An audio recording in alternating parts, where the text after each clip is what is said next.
Hi, I'm Miriam and I'm running for Borough Council here in Oradell. To me, Oradell is home and the only place my husband Stephen and I even considered raising our two boys, who will both be at OPS this fall. I myself am a proud OPS and Riverdale High School graduate. My professional background is diverse and has allowed me to gather a great deal of experience in a wide variety of areas. In 2007, I left my job as a budget analyst in the marketing department at LG Electronics to partner with my father to build, from the ground up, a Kentucky Fried Chicken franchise in Pompton Plains. As an owner, operator, manager of 25 employees, a cook, and everything else in between, I learned to understand and appreciate people in a new light. I realized that the key to our success was always clear and open communication and good teamwork. After 7 successful years, I sold the business to pursue a career in real estate. This has been my full-time job for the past 3 years.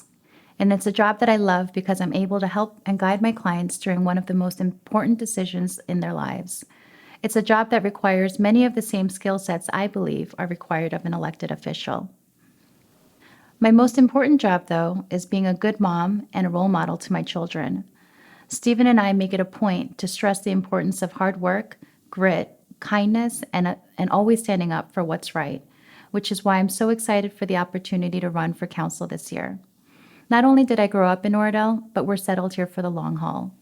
And also having young children who are just starting in the school system, we're impacted by many of the same issues other residents face. If I had to talk about just a few of the improvements I'd like to see, they would be improving pedestrian safety, senior housing, a revitalized downtown, and as a member of our library board, I'd love to see it serve even more than it already does as the heart of our community.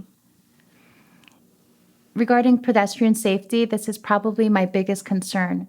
As a mother, a pedestrian, and a consumer, this is something that really needs to be addressed. Every time I hear about a car accident on a local road where children cross daily, or the speeding traffic along Kinderkamak, Woodland, Pyle, Summit, or any one of a number of roads where we see cars disregarding the 25-mile-per-hour speed limit, it makes me cringe. I can't help but think of all the accidents that could easily be avoided, and not to mention the effect it has on local businesses. Fortunately, the current mayor and council already see this as a top priority and have invested in digital speed signs that will be installed in an effort to curtail speeding.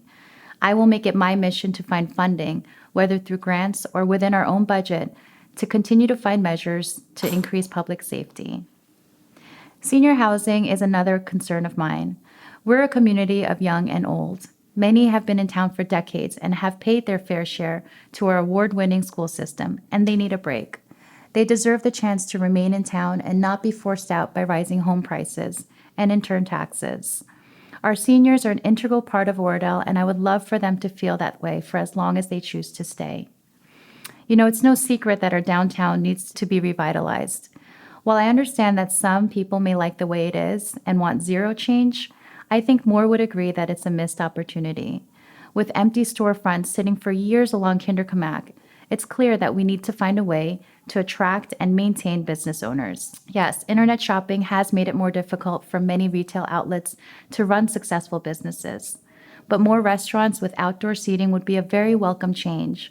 A town bakery and perhaps a small specialty grocery store. Things we run to other towns for, we can have in our own town. There's no doubt that the logistics would have to be worked out to accommodate the traffic and parking, but being a smaller 2.5 square mile town, we're easily a walking town. And as long as the roads are made safer, this would be a great way to promote interaction with our neighbors, as well as a healthier lifestyle. The library. I remember the Oradell Public Library from when I was a kid. It was lined with card catalogs where I would go to do research for my school project. This would be the one place I could go to, not spend any money, and come out richer.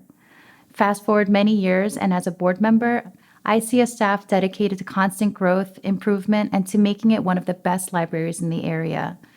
Filled with programs for children, adults, and seniors alike, the library has the ability to serve everyone. Successful endeavors like the annual Makers Day event show us how much our town loves to rally behind innovation and our youth, and how much we can learn if we come together to learn from one another.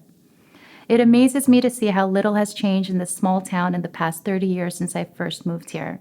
Yet at the same time, so much is changing.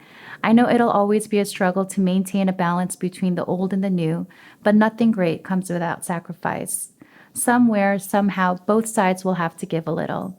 And all I want is to help facilitate healthy and meaningful communication for the greater good. I believe in transparency and open communication between residents and elected officials. I believe it is each of our responsibilities to participate in and involve ourselves if we want to make a change. And I believe I can help foster more community involvement and a platform where people feel encouraged to do so. From the bottom of my heart, I love my small town. I love that I can walk down to the local pizzeria on any given day, run into a friend or neighbor, and have an impromptu lunch date, or go to grab breakfast with the family at Sunrise Bagels and do the same. And we don't have to compromise any of this if we work together to make positive changes in our community. Mayor DiDio and this council have proven just that, and I look forward to building on their success. I want to thank you for your time, and I look forward to your support on November 7th.